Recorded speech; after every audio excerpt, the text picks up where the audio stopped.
अस्सलाम वालेकुम, आदाब। बात शुरू करने से पहले मेरे आसपास एक लकीर खींच दी गई थी कि मैं पॉलिटिकल बातें ना करूं। अब आप ही बताइए कि मैंने गुजरात फाइल्स का उर्दू एडिशन रिलीज़ किया है और मुझसे कहा गया है कि मैं पॉलिटिकल ना हूं, तो ये नाइंसाफ़ी होगी।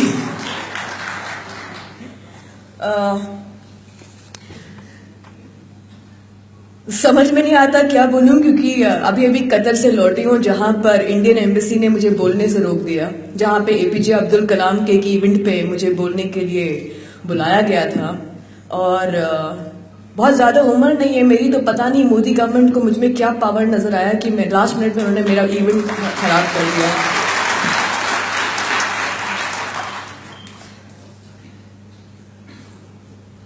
ये कॉन्वर्सेशन पॉलिटिकल कैसे नहीं हो सकती है?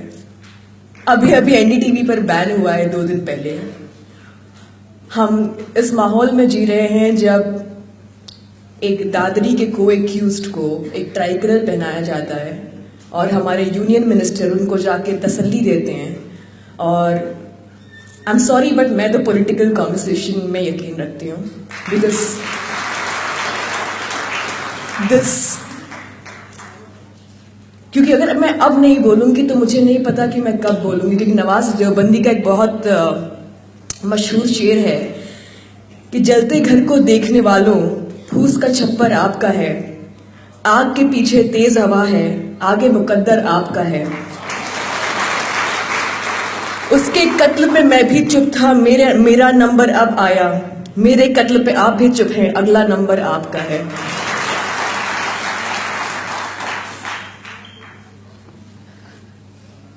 ये किताब जिसका भी इजरा हुआ है उर्दू में, और मैं चाहूँगी कि आप लोग इस सबको पढ़ें, बिकॉज ये किताब जो है एक सेल्फ पब्लिश किताब है और हिंदुस्तान की मुझे लगता है हिस्ट्री में ये पहली बार ऐसा हुआ होगा कि कोई सेल्फ पब्लिश्ड किताब छपी है और जिसकी 30,000 कॉपीज अब तक निकल चुकी हैं।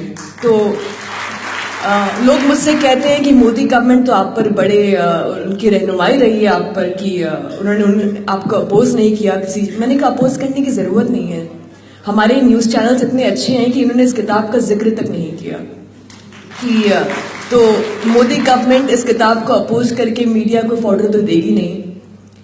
और ये किताब नहीं है, ये एक सेल्फिश अटेम्प्ट है अपने ज़मीर को जवाबदेही का और अपने ज़मीर को जवाब देने का, क्योंकि 2010 में मैंने ये इन्वेस्टिगेशन किया था जब अमित शाह को मैंने जेल भेज दिया था उसके फौरन बाद।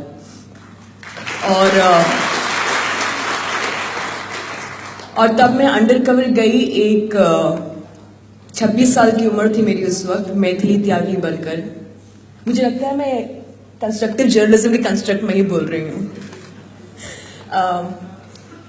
मैथिली त्यागी बनकर गई मैं अंडर कवर बन के एक अमेरिकन फिल्म इंस्टीट्यूट कॉन्जर्वेटरी की स्टूडेंट। और आपको पता है कि गुजरात में हर चीज़ जो अमेरिकन होती है उसको चारों हाथ पाँव से लोग ले लेते हैं, एक्सेप्ट कर लेते हैं।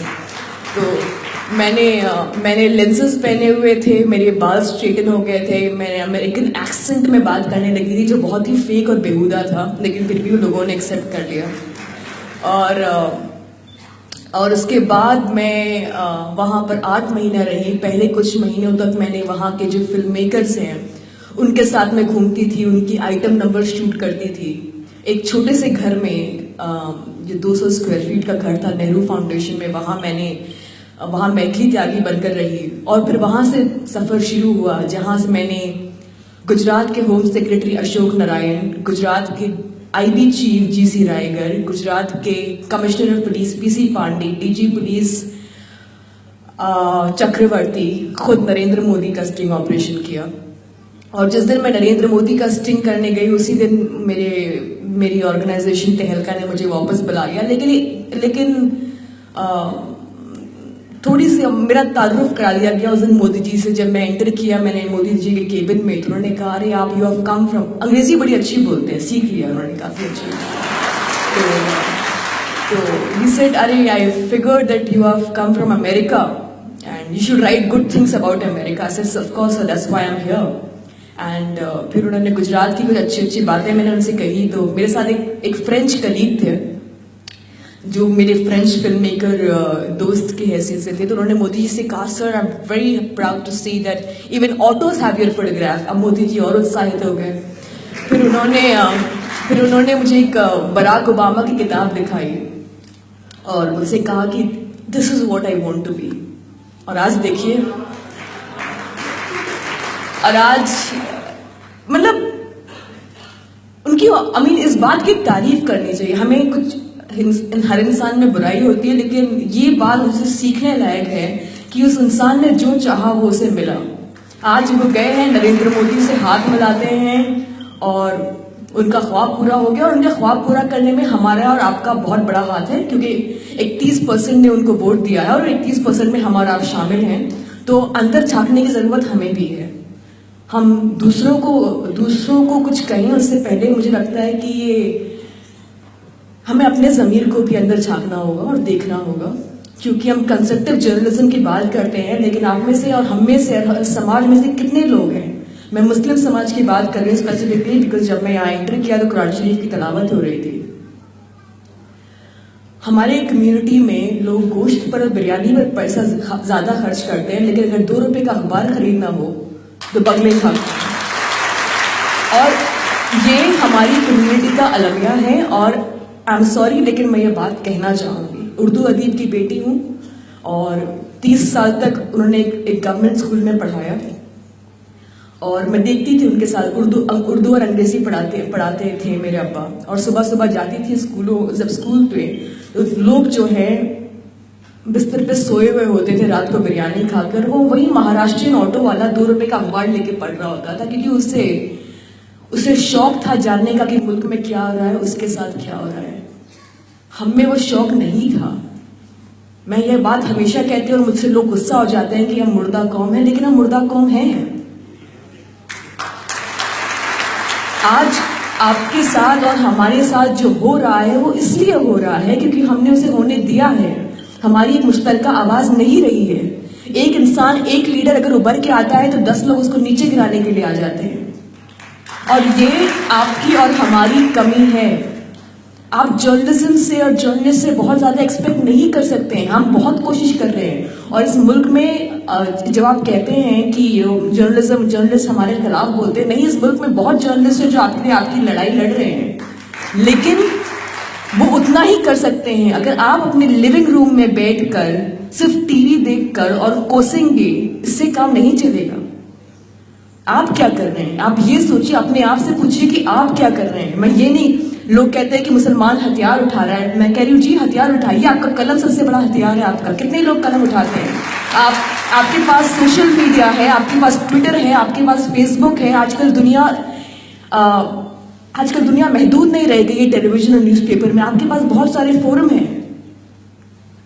जब मैंने गुजरात फाइल्स लिखी और वो किताब छपी नहीं इतने बड़े इन्वेस्टिगेशन में, जिसमें लिखा है आखिरी चैप्टर में जो हरेन पंड्या का, मुसलमानों की बात छोड़िए, ये किताब हिंदुओं के लिए भी उतनी ही बड़ी चीज है, आरएसएस के लिए भी उतनी ही बड़ी किताब है कि जब जो ऑफिसर हरेन पंड्या का मर्डर इन्वेस्टिगेट कर रहा है, वो मुझसे कहता है स्टिंग ऑपरेशन में कि जिसने हरेन पंड्या पर गोली चलाई वो तो हमारी कस्टडी में था, हमने उसको बाहर निकाला। इस मुल्क की मेन स्ट्रीम मीडिया को शायद ये खबर बहुत बड़ी नहीं लगी। जिस दिन मेरा बुक लॉन्च हुआ मुझे लगा कि शायद 100-150 लोगों से ज्यादा नहीं आएंगे, लेकिन सभा वहां थी तो वो बताएंगे आपको कि 400-450 लोग थे, जिसमें मुल्क का हर एक एडिटर और हर एक पॉलिटिशियन था। बड़ी उम्मीद थी मुझे कि अगले दिन सारे अखबारों में इसकी खबर होगी, क्योंकि लोगों ने बड़ी वाहवाही की, इज्जत अफजाई की। लेकिन सुबह जब उठी तो किसी अखबार में एक चिंचा नहीं थी, एक 2 लाइन तक नहीं लिखी गई थी। मेरे लिए एक लड़ाई है। पिछले मई 22 से ये किताब रिलीज हुई है। ऐसा एक भी दिन नहीं है जो मैं अपने घर बैठी हूँ। स्कूल, कॉलेजेस, मेस, हर कॉलेज में, हर स्कूल में जाकर मैं इस किताब को रिलीज कर रही हूँ। मेरे पास डिस्ट्रीब्यूटर नहीं है तो दुकान दुकान जाकर किताब रख रही हूँ। क्यों रख रही हूँ मैं? क्योंकि मैं आपके ज़मीर को आवाज़ दे रही हूँ। मेरे लिए बहुत आसान होता कि मैं चुपचाप बैठ जाती, कहती ठीक है एक स्टोरी नहीं छपी तो क्या हुआ। ये एक स्टोरी नहीं है, ये एक सच था जिसके साथ मैं रोज सो नहीं सकती थी। ये एक सच था जो मुझे आप तक पहुंचाना था, और ये मैं करती रहूंगी भले ही मेरे हुक्मरान मेरे ऊपर कितनी भी सेंसरशिप करते रहें। और यहाँ पर फैज़ का कई बार जिक्र हुआ, तो मैं अहमद फराज से ख़त्म करूंगी। अहमद फराज ने मुहासरा लिखी थी जनरल ज़ियाउल हक के रजीम के लिए, तो उसकी आखिरी 4 लाइनें थी, मेरा कलम तो अमानत है मेरे लोगों की, मेरा कलम तो अदालत मेरे ज़मीर की है, इसीलिए तो जो लिखा दबा के जौ से लिखा, जबी का रोज कमा का जुबा तीर की है। मैं कट गिरूं के सलामत रहूं ये यकीन है मुझे कि ये हिसारे सितम कोई तो गिराएगा, तमाम उम्र की इज़ा नसीबियों की कसम मेरे कलम का सफ़र आएगा ना जाएगा।